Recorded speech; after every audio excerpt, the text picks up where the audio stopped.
Little documentary, are we? Welcome to Jurassic World, folks. Hindi complete ang Universal Studios Singapore Adventure if hindi tayo manunood ng Grand Parade sa gabi.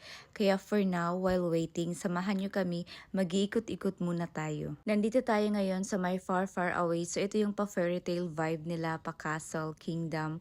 At ngayon naman, nandito tayo sa my NYC. So nandito tayo sa my New York. Super ganda talaga dito. Ang ganda talaga ng vibe.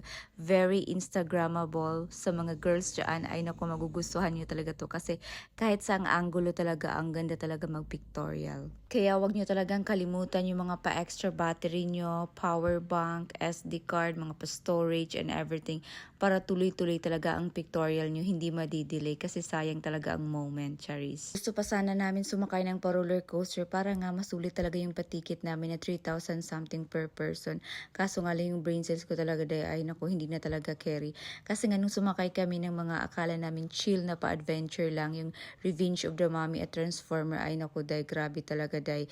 Indro adventure siya, day. Sasakay ka lang talaga pero yuyug-yugin ka talaga ng bonggang-bongga kaya nahilo talaga ang person. At ngayon naman, nandito tayo sa may Wharf Arcade. So ayan, day, rampa-rampa lang talaga ang person. Kaso day, may tao pala doon, day, pictorial din sila, day.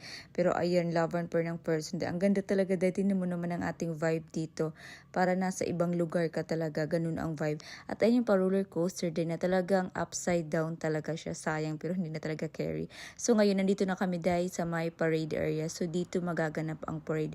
So nag-wait na kami, day, para naman, diba, at least naman makapwesto talaga tayo ng bongga. Pero ang ending, day, nagutom lang mga person, day, kasi nga ang sabi 7 p.m. magi-start. Pero nakapag-start sila, day, uy, 7:45 na. Di pala sila on time dito. Akala ko talaga pa on time sila. Pero ayan, nag-enjoy naman din kami. So nakita namin yung mga iba't ibang pa-characters. Though ayan, hindi naman talaga siya ganun ka-complete. At day, super ang bilis-bilis niya lang talaga. So ito talaga yung highlight sa Universal Studios, yung kanilang pa-Grand Parade. So ito yung mga pa-characters nila na sino-showcase nila, ayan.